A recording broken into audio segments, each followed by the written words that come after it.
In the mid-19th century, American prospectors poured into Michigan's dense forests looking for copper. They arrived expecting to break ground on a wild, untouched frontier.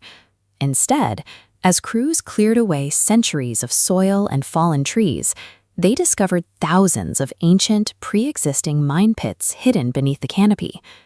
Whoever dug these holes possessed a keen eye for the terrain.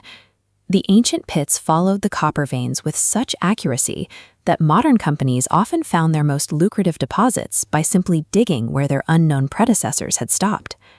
These deliberate, linear trenches stretched for miles across the Keweenaw Peninsula, reaching as far as Isle Royale, a rugged island isolated by the cold, unpredictable waters of Lake Superior. The sheer scale of these trenches pointed to a massive, coordinated workforce. This remains one of the largest, most highly organized industrial mining operations the ancient Americas had ever seen.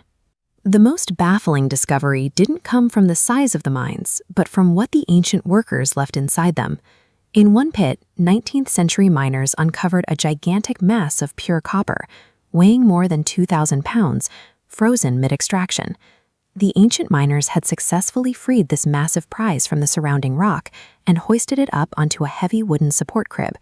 It was prepped, stabilized, and ready to be cut down for transport.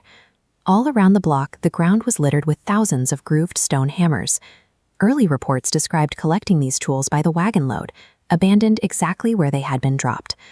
After months of monumental labor, the workers simply dropped their tools and walked away, leaving their prize behind. To understand why someone would go to such extremes for this metal, we have to look at the unique geology of Lake Superior. Most copper on Earth is locked deep inside rock as ore. To extract it, you must build furnaces capable of reaching extreme temperatures to separate the metal through smelting. In Michigan, nature already did that work. Deep beneath the surface, ancient volcanic activity deposited vast reserves of native copper, pure, solid masses of metal resting inside the volcanic rock. This geological accident allowed ancient people to bypass the need for smelting. They could hammer, cut, and shape the copper directly, becoming master metalworkers thousands of years before the Iron Age reached North America. Freeing the metal still required an incredible investment of labor. The copper was trapped inside basalt, some of the hardest volcanic rock on the continent. Without steel drills or explosives, every inch of progress was a struggle. The miners relied on a technique called fire setting. They built massive fires directly against the rock wall to superheat the stone. Then they poured cold water over the surface. The sudden temperature shift caused the rock to violently crack. With the basalt weakened, workers used heavy stone hammers to smash the rock apart, slowly exposing the copper node inside. Radiocarbon dating of charcoal found in these pits shows this cycle continued for roughly 6,000 years. Generations of workers chopped wood, hauled water, and crossed treacherous lakes seasonally to maintain the operation. The millennia of extreme effort required to clear these pits makes the sudden abandonment of that one-ton copper block even more difficult to explain.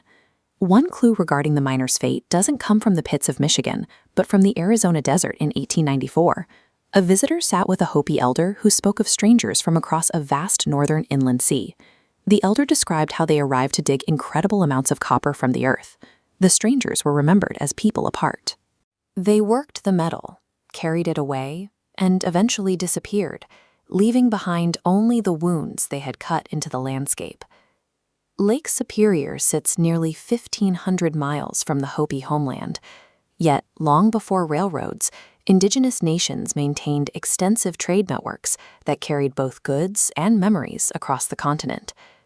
While oral traditions are not exact chronicles, this desert account aligns with the physical evidence left in the Michigan soil. Archaeology proves the mining happened, and oral history remembers the departure, but the specific reason for the shutdown remains lost. The sheer volume of dropped tools and prepped copper points towards an abrupt halt rather than a slow generational decline. That one-ton block of native copper still resting on its decaying wooden crib stands as an accidental monument to a lost civilization's final day on the job. History is defined by the silences people leave behind, as much as the structures they build. A mystery surviving today as scars in the rock, and a story in the desert.